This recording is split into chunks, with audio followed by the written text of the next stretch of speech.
Good day, everyone. This is Nobody, and I know nothing.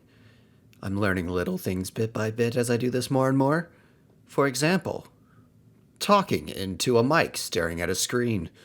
Very strange, very hard to, I guess, speak in a more normal sense, I guess. I find it kind of odd because I feel like an absolute madman just shouting my thoughts into the void or the ether or really nothing at all.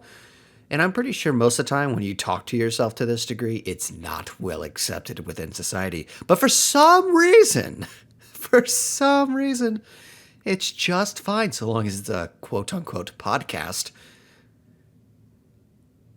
Technology's amazing. It has normalized so many things that should not be. It's weird. I'm weird. You're weird. Everyone's a little bit weird. And if you're not, get weird. It's time to have some fun. Anyways, there is literally no point to this. I am racking my brain for any idea whatsoever. None's coming to mind. I don't pay attention to enough things. I don't watch the news. I don't care for politics. I'm highly political, but I don't care for politics. It's a bit oxymoronic. But then again, that's why I know nothing. That's also why I'm a nobody. So it works out wonderfully. You just gotta go with it. You just gotta trust me on this one. Because what else do you have to do except either ignore me or trust me? Which, honestly, the former is probably better than the latter. But that's up to you to decide, not me. Anyways, back to nothing. Me, the nobody. Listen to music. Anyone still on a, sea shanty kick? Having fun with sea shanties and all that fun jazz? Jamming along, singing along, pretending like you're a sailor getting drunk on rum and grog. Do you even know what grog is? It's rum, but watered down, which is sad. Just really sad. I mean, it makes sense given the time and era that it was popular. You would give it to sailors and whatnot, and you only had so much was made. There was only so much you could do about shipping and traveling and all that fun jazz.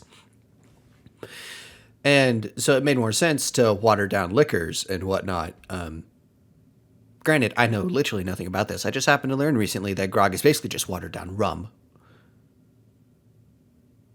So I'm flying off the cuff right now. Everything I say is literally only somewhat trustworthy. Just like me, only somewhat trustworthy. A pathological liar who's surprisingly honest. So, she, if I could talk, I can't, which is funny because I want to do a podcast. Very silly. Anyways, sea shanties.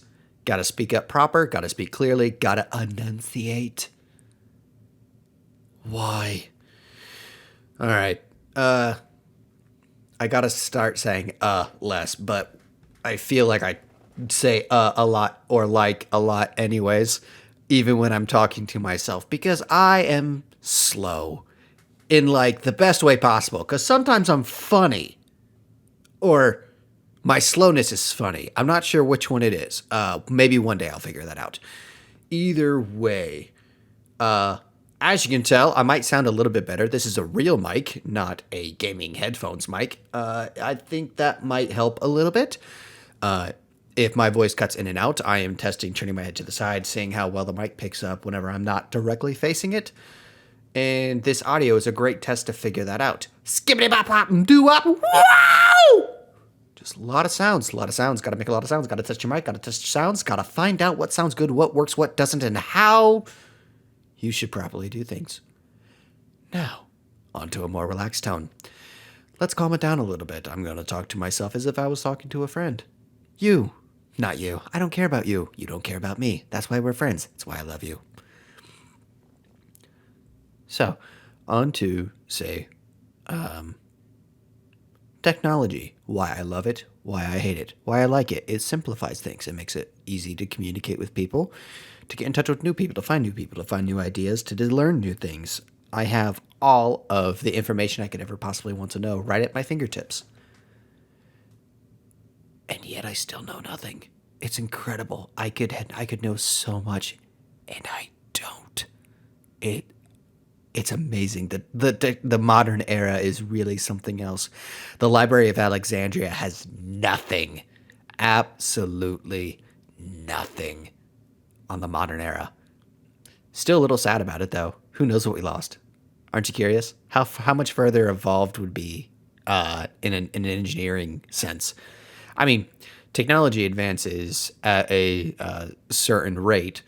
I couldn't tell you what that rate is. I just know that it simply exists, and I know that it's exponential. And it makes you wonder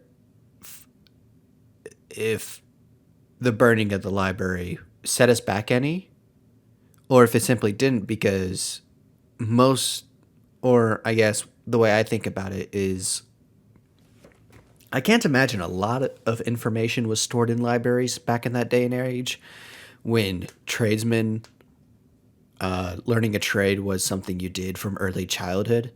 So I imagine what we lost more or less of were blood lineage of rulers, uh, historical documents that kept track of, say, wars or famines, or I guess if they thought about it, it'd be interesting to know how early the ancients cared about the consistency of weather and keeping track of it to compare year to year to see if they could find any trends to guess potential, I guess, climate changes or effects that might hinder or help product or produce growing, reaping, storing.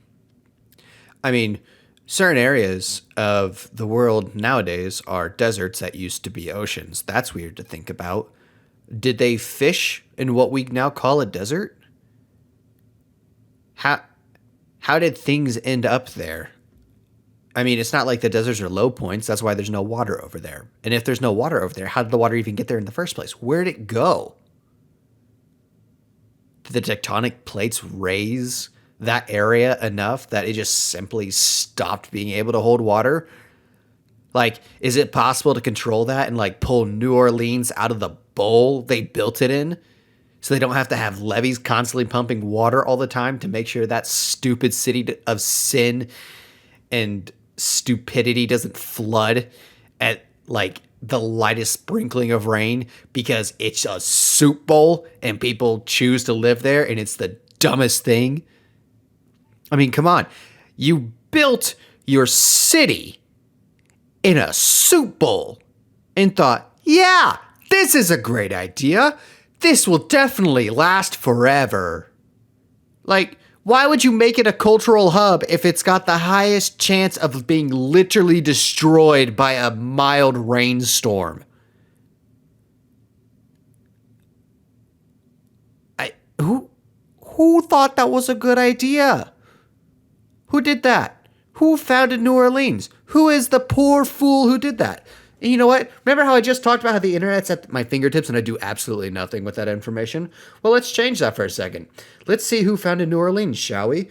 Who founded... Oops, I need spaces there. Who founded New Orleans?